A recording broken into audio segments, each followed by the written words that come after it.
అందరికీ నమస్కారం అండి. ఎస్ఎల్ తెలుగు స్టోరీస్‌కి స్వాగతం. నేను చెప్పబోయే కథ పెళ్లి ఒప్పందం ఎపిసోడ్ నంబర్ 30.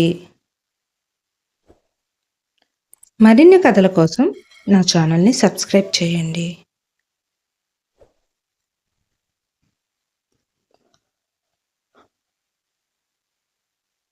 సారీ వరుణ్, ఇదంతా నాకు తెలియక అలా అనేశాను అని చెప్పిన సూర్యకు మొదట్లో వరుణ్ ఎందుకు తనతో మాట్లాడలేదో అప్పుడు అర్థమై వెంటనే, ఓ వరుణ్, అందుకేనా నేను ఇక్కడ ఉద్యోగంలో జాయిన్ అయిన రోజు నాతో నువ్వు అంతగా మాట్లాడలేదు అని అన్నాడు సూర్య. మరి నా చెల్లెల్ని ఏడిపించావుగా, అందుకే మాట్లాడలేదు అని నవ్వుతూ సమాధానం చెప్తూ, సూర్య, కుటుంబాల కోసం బ్రతకడం అంటే అంత తేలికైన విషయం కాదు. కుటుంబంపై మనకు ఉన్న ప్రేమ ఎంతవరకు అయినా వెళ్ళేలా చేస్తుంది. ఇది నీకు ఎందుకు చెబుతున్నాను అంటే, నువ్వు మిహిరను తప్పుగా అనుకుంటున్నావు. తన కుటుంబం కోసం చేసినది చిన్న విషయం కాదు. వాళ్ళ అప్పులను తీర్చడానికి తను బ్రతికినంత వరకు తనకు ఇష్టం లేని కష్టమైన ఆ బంధంలోనే బ్రతకాలి. తను దానికి సిద్ధపడే అతన్ని పెళ్లి చేసుకుని వెళ్ళింది అని అనగానే, చూడు వరుణ్, దయచేసి నువ్వు ఆమె గురించి ఇక్కడ మాట్లాడకు. ఇప్పుడిప్పుడే మరలా మా జీవితంలోనికి ఆనందం వస్తుంది, దానిని పోగొట్టకు అని కోపంగా అంది వనజ. సారీ ఆంటీ, కావాలని కాదు, ఏదో అనుకోకుండా మాట్లాడేశాను, క్షమించండి అని వినయంగా అన్నాడు వరుణ్. సూర్య తనలో ఉన్న మిహిర ఆలోచనలను ఎప్పుడూ తీసేశాడమ్మా, నువ్వు అంతగా కంగారు పడకు అని అంది ఉషా. తనలో నుండి తీసేస్తే బాధలేదు ఉషా, కానీ ఉంచుకుంటే మాత్రం తనతో పాటు మనకు కూడా భారం అవుతుందని మీ అన్నయ్యకి చెప్పు అంది కొంత అసహనంగా వనజ. ఇక ఆ గొడవను వదిలేసి మామూలుగా ఉండు వనజ అని అన్నాడు శ్రీనివాసరావు.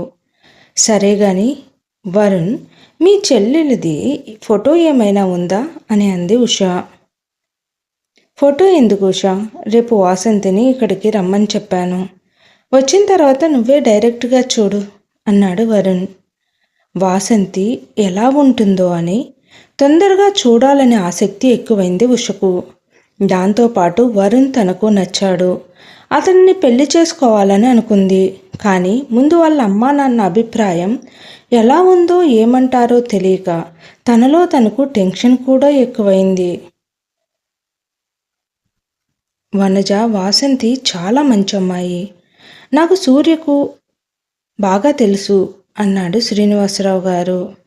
చూడండి, నా కొడుకు విషయంలో ఒకసారి చేసిన తప్పు మరలా చేయకూడదని అనుకుంటున్నాను. ముందు ఆ అమ్మాయిని రానివ్వండి, ఆ తర్వాత మాట్లాడుకుందాం అని అంది వనజ. సరే ఆంటీ, రేపు మా చెల్లెల్ని తీసుకుని వస్తాను అన్నాడు వరుణ్. వరుణ్, రేపు సాయంత్రం మా ఇంటికి తీసుకునిరా, రేపు ఉదయం మేము హాస్పిటల్ నుంచి ఇంటికి వెళ్తున్నాము అని అంది వనజ. ఉదయం నిద్రలేచిన మిహిర ఎంతో నిరుత్సాహంగా తనకే తెలియని తన బ్రతుకు గురించి ఆలోచిస్తూ తన పని తాను చేయాలని అనుకుంది. కానీ తను ఏ పని చేయాలి, చేయడానికి ఏ పని ఉంది అని చూస్తూ ఉంది. ఇంతలో అక్కడికి రాహుల్ వచ్చాడు. సార్, ఈరోజు నేను చేయాల్సిన పని ఏమిటో చెప్పండి అని అంది మిహిర. ఏంటి మిహిర, నన్ను అడుగుతున్నావు? ఇంత ఇంట్లో నీకు చేయడానికి ఏ పని లేదా అంటూ చిరాకుగా రాహుల్ వెళ్ళిపోతుంటే, ఒక్క నిమిషం ఆగండి సార్ అంది మిహిర ఎంతో కోపంగా. మరలా ఏంటి అని అరిచాడు రాహుల్. చూడండి, నా పని మీ బాబుని చూసుకోవడం అని చెప్పారు, కానీ విక్కీ మీ గదిని వదిలి రావడం లేదు. ఇక్కడ అన్ని పనులకు అందరూ ఉన్నారు, ఎవరి పనులను వారు చేసుకుని వెళ్తున్నారు. మరి నా పని ఏమిటో, ఏమి చెయ్యాలి అని చెబితే ఆ పని నేను కూడా చేసుకుంటాను.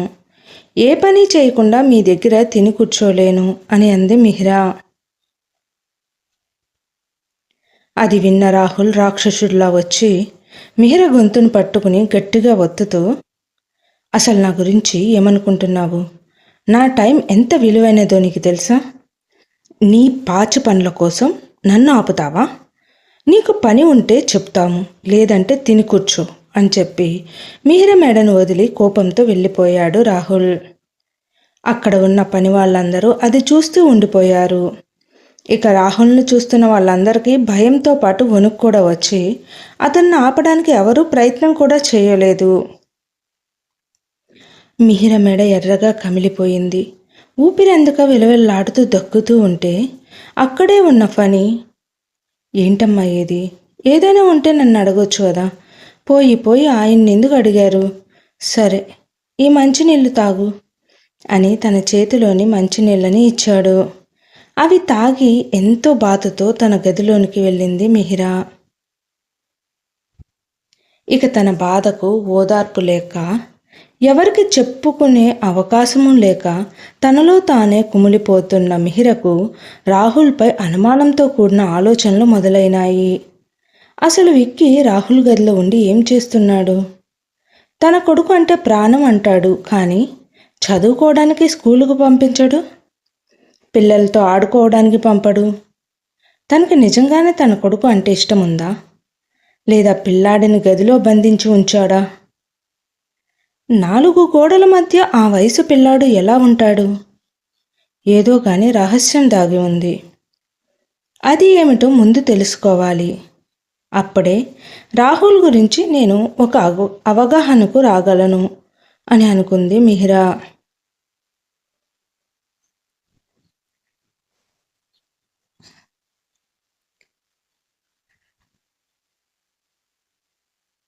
ఇక మిహిరా ఏమి చేస్తుంది? సూర్య వాసంతితో పెళ్లికి అంగీకరిస్తాడా?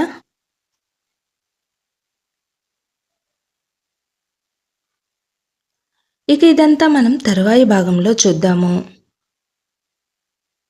నా కథ నచ్చినట్లయితే దయచేసి సబ్స్క్రైబ్ చేసి, లైక్ చేసి, షేర్ చేయండి. Thank you.